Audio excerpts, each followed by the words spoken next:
अवामी दौर आएगा, मैदान में जब शेर आएगा, मैदान में जब शेर आएगा।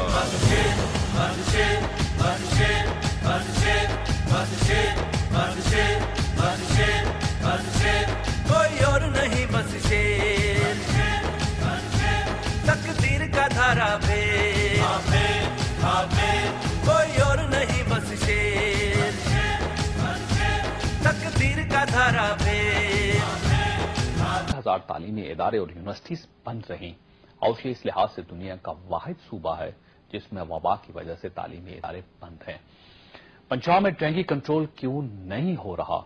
इसकी वजह पंजाब हुकूमत की 5 बड़ी गलतियां हैं। पंजाब की पहली गलती बारिशों का गलत तखमीना था। पंजाब में इस साल 1600 मिलीमीटर बारिशें हुई और बारिशें हमेशा मच्छरों की अफजाइश में इजाफा करती हैं। हुकूमत को बारिश को नजर में रखकर डेंगू पर पॉलिसी बनानी चाहिए थी। पंजाब हुकूमत हर साल कीड़े मार अद्वियात का छिड़काव करती है। पिछले कई वर्षों से पंजाब में सब स्टैंडर्ड पेस्टिसाइड्स का छिड़काव हो रहा है। ये पेस्टिसाइड्स मच्छर मारने में नाकाम रही। ये पंजाब हुकूमत की दूसरी गलती थी। मच्छरों की अफजाइश फरवरी के महीने से शुरू होती है। मार्च में इसका लार्वा उड़ना शुरू हो जाता है और अप्रैल मई में ये सेहतमंद मच्छर बन जाते हैं।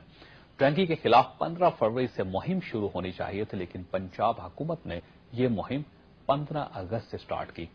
यह पंजाब हुकूमत की तीसरी गलती थी। चौथी गलती स्प्रे है। मच्छर मारने के लिए स्प्रे की जिम्मेदारी ईडीओ हेल्थ की है, जबकि इसकी निगरानी और फंड्स डीसीओ जारी करते हैं। स्प्रे के लिए कम से कम 2 ग्राम पर स्क्वायर मीटर दवा चाहिए होती है, लेकिन पिछले कई वर्षों से स्प्रे पूरा नहीं हो रहा। अगर होता है तो इसमें आलमी स्टैंडर्ड्स को मद्देनजर नहीं रखा जाता, और अगर ये सब कुछ हो जाए तो स्प्रे की असेसमेंट नहीं होती। और 5वीं और आखिरी और सबसे बड़ी गलती, डेंगू का इशू 2007 से शुरू हुआ। 2007 में डीजी हेल्थ पंजाब ने डेंगू का प्रोटोकॉल बनाकर पंजाब के तमाम इस्लाम में भिजवा दिया था। इसमें हिफाजती तदाबीर भी दी गई थी, लेकिन किसी डिस्ट्रिक्ट में इस प्रोटोकॉल पर अमल नहीं हुआ। थोड़ा है जितनी के घपले और जितनी बातें हो रही हैं, मुझे तो बहुत सारा टाइम चाहिए, 2-3 प्रोग्राम चाहिए इस पे। ये डेंगू फीवर ये जो है वो सारा नाना पार्टी वो क्या उसने एक फिल्म में कहा था कि एक मच्छर इंसान मर्ज से हिजड़ा बना देता है। तो ये हिजड़े हैं जो फिर इतने वो लोगों को मरता देख रहे हैं और मेडिसिन महंगी कर रहे हैं, जो हमें खुद लेनी है। और ये हुकूमत के सर पे ना रहिएगा, क्योंकि हुकूमत जो है ये स्प्रे के पैसे खा रही है। दुख की बात मुझे इस बात पे है, और अल्लाह करे कि चीफ जस्टिस साहब आज मेरा ये प्रोग्राम देख रहे हैं। Chief justice of supreme court Iftikhar Muhammad Chaudhry साहब, अगर आप मेरा प्रोग्राम देख रहे हैं तो आज मैं आपको ये प्रूफ दे रहा हूं कि पंजाब हुकूमत ने घपले किए हैं इस तरह से कि इन्होंने दवाइयां जो हैं 3-3 गुना दामों पे खरीदी हैं। मेरे पास इनके पूरे परचेज ऑर्डर्स हैं जो मैं सुप्रीम कोर्ट को प्रोवाइड कर सकता हूं। और अगर पब्लिक अकाउंट्स कमेटी के चेयरपर्सन चौधरी निसार अहमद साहब देख रहे हैं ये, तो चौधरी साहब आप पे लाजिम है कि अब आप पंजाब हुकूमत की भी तफ्तीश करें कि इन्होंने कितने घपले किए हैं या नहीं किए।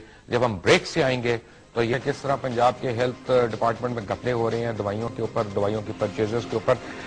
अब हमारा प्रॉब्लम यह है, हम यहाँ पे हेल्थ मिनिस्टर को नहीं बुला सकते, हम यहाँ पे हेल्थ मिनिस्टर को नहीं बुला सकते, हम CNW के मिनिस्टर को नहीं बुला सकते, हम इंफॉर्मेशन के मिनिस्टर को नहीं बुला सकते। क्यों? पता नहीं कितनी वजारतें वजीर आला पंजाब के पास है, तो किसी भी वजीर को बुलाना हो तो वजीर आला को ही बुलाना पड़ता है और वो आते नहीं है।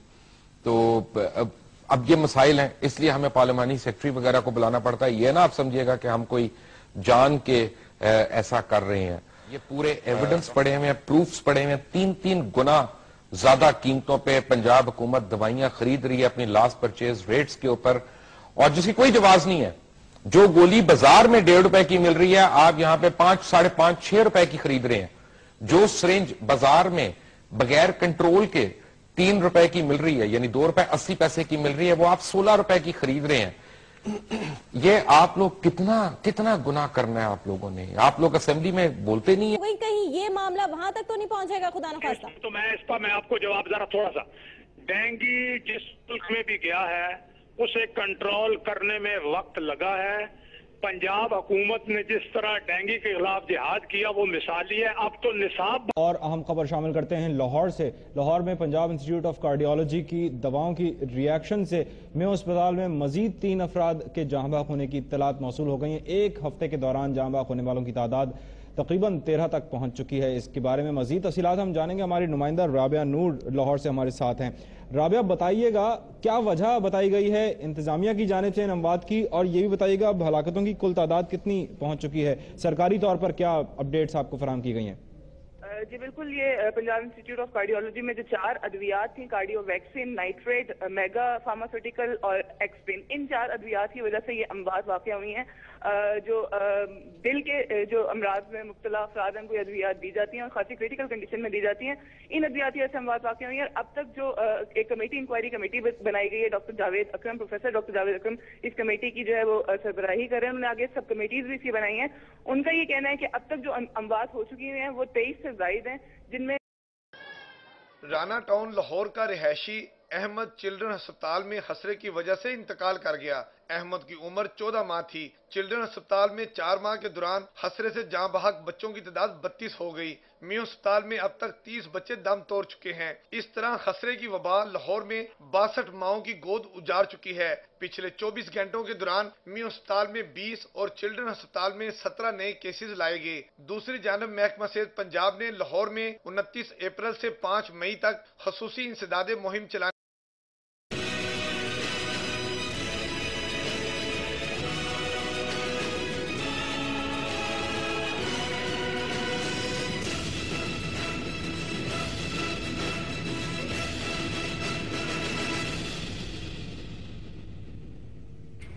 अस्सलाम वालेकुम। आप देख रहे हैं प्रोग्राम खरा सच और मेरा नाम मुबशर लुकमान है।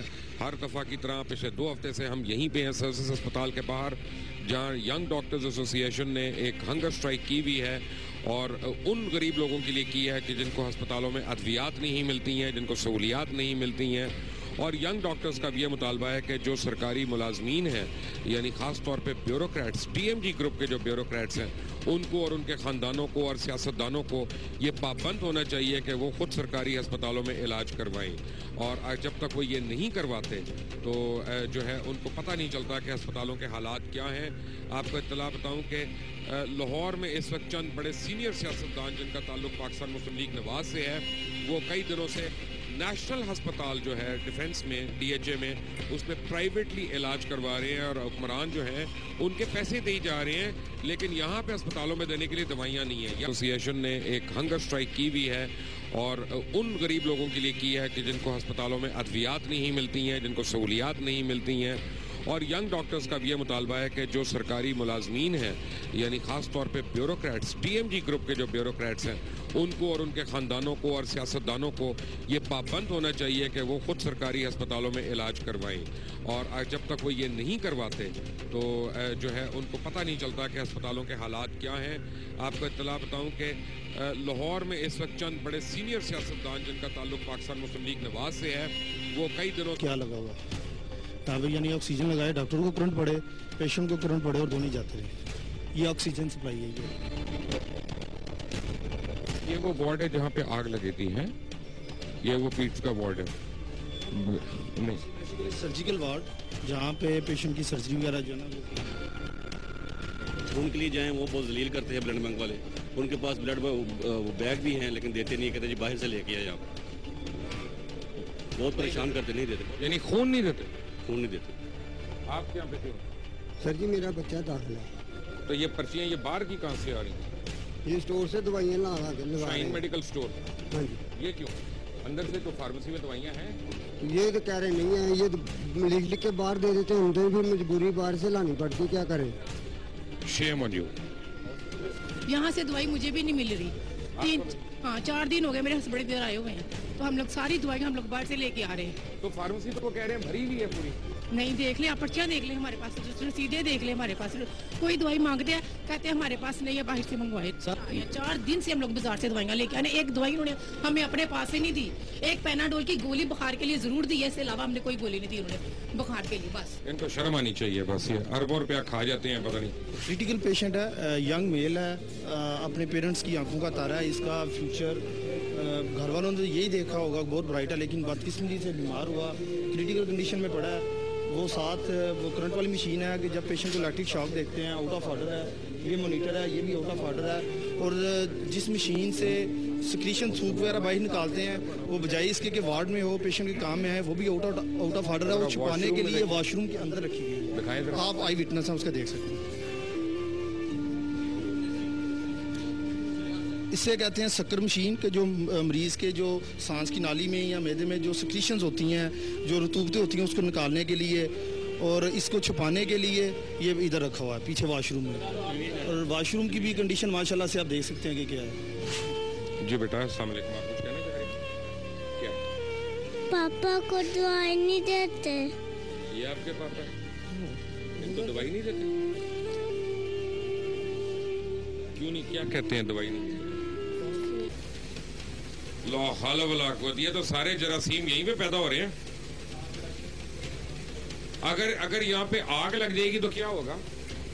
आग लग जाएगी तो कुछ भी ऐसा सिस्टम नहीं है कि जैसे हम तहफ़्फ़ुज़ किया जाए। तो ये तो लग सकती है, इस हालात में आग तो लगेगी। ऑब्वियसली लग सकती है। ऑब्वियसली लग सकती है ना जी, क्योंकि इसमें कोई ऐसा तो नहीं हम कह सकते कि नहीं लग सकती। चलो, ये इसमें क्यों कर रहे हैं गरम? ये बॉयल इसलिए किया जाता है कि जो इंस्ट्रूमेंट इसमें वॉश करके फिर उन्हें दोबारा उधर वॉश करके। आइए जी, ऑपरेशन थिएटर देखते हैं सर्विसेज अस्पताल का कि उसके क्या हालात है। रहने दे, अंदर ना जाना, वहाँ उनके पेशेंट्स हैं। लेकिन यहाँ से दिखा रहे, मैं आपको एक बात बता देता हूँ। इस ऑपरेशन थिएटर की एनेस्थीसिया की मशीन जो है वो काम नहीं कर रही हैं और यानी पता नहीं किस तरह से ऑपरेशन कर रहे हैं, लोकल एनेस्थीसिया दे के करी जा रहे हैं और मरीजों को जिस तकलीफ से और जिस प्रॉब्लम से गुजरना पड़ता है। अस्सलाम वालेकुम, कैसी हैं आप? खैरियत से हैं? आप ओटी में काम करती हैं यहाँ पे? मैं ओटी में काम करती हूँ। तो ये एनेस्थीसिया की मशीन चल रही है? ओटी 3 वाली, ओटी 3 की एनेस्थीसिया की। ये वाली जो है, मुझे नहीं पता ये 3 या 2 है, 1 है क्या? इसकी जो एनेस्थीसिया की मशीन है, इसका बल्ब खराब था और इसकी कंप्लेन भेजी हुई है। भेजी हुई है ना जी, वो ठीक नहीं हुई अभी तक? नहीं। एनेस्थीसिया की मशीन ठीक नहीं है तो ऑपरेशंस कैसे होते होंगे? 1 और 2 में ऑपरेशंस हो रहे हैं। अरे यहाँ पे नहीं हो रहे तो कोई बात नहीं, 1 और 2 में हो जाएंगे। 1 और 2 में हो रहे हैं और 3 जो ओटी है ये हमने माइनर्स ऑपरेशन। ये तो डायलिसिस मशीन, ये आउट ऑफ ऑर्डर है। क्यों जी? छोड़े यार, इसमें डायलाइजर कौन सा यूज कर रहे हैं? अच्छा, ये यूरोप और पाकिस्तान के इश्तराक से बना हुआ है जी ये वाटर टैंक। यूरोप और पाकिस्तान का इश्तराक, अल्हम्दुलिल्लाह कितना अच्छा इश्तराक है। एक तो वो उड़ने वाली बसें भी आ गई, जंगले वाली बसें, वो तो अपना ऑलरेडी उन्होंने तबाह होना शुरू हो गई हैं, अपनी मौत मर रही हैं। और ये देखें ज़रा, ये आरओ है जो वो कह रहे थे कि बाहर का। आप देख रहे हैं कि कितनी मशीनें नाकारा हैं, ख़राब हैं, लेकिन हर एक के हाथ में पर्चियाँ हैं और सब पेशेंट्स की आपने बित्ता सुन ली कि वो क्या कह रहे हैं। और एक छोटी सी मासूम बच्ची का ईशा का पैगाम भी आपने सुन लिया कि मेरे बाप को दवाइयाँ दे दो। और वहाँ पे प्रॉब्लम यह है कि CCU में मॉनिटर्स नहीं चल रहे, ICU में क्या कहते हैं रेस्पिरेटर्स नहीं चल रहे, ऑपरेशन थिएटर में एनेस्थीसिया मशीन्स नहीं चल रही हैं और जो गंद और उसका हाल है वो आप देख रहे हैं कि क्या है। लेकिन सबसे इंटरेस्टिंग बात कि चूहे बहुत चल रहे हैं यहाँ पे और चूहों की भरमार है। खुद वार्निंग्स लगी हुई हैं कि पिंक कलर की दवाइयाँ डाली गई हैं चूहों से बचने के लिए। मेरा सवाल है कि MS जो था गुजरांवाला का, अबे इंसान, जब तुझे ये शिकायतें करते थे वहाँ पे डॉक्टर्स कि चूहे चल रहे हैं और ये बच्चों के मुंह नोच रही हैं और वो हैं भी वहाँ पे पीड्स क्लिनिक के वार्ड के बाहर, और तू कहता था कि झूठ बोल रहे हैं। तो हर जगह वार्निंग्स भी लगी हुई हैं, सब कुछ है, लेकिन नहीं, सफाई नहीं करानी, वो नहीं कराना। और उड़ने वाली बसों पे सारा लगा देना। आवाम का आपने सुन लिया, वो कहते हैं कि हम ऐसी बसें हमें नहीं चाहिए, हमें इलाज चाहिए, हमें रोजगार चाहिए, हमें रोटी चाहिए, हमें। एक आम आदमी सब बदल सकता है।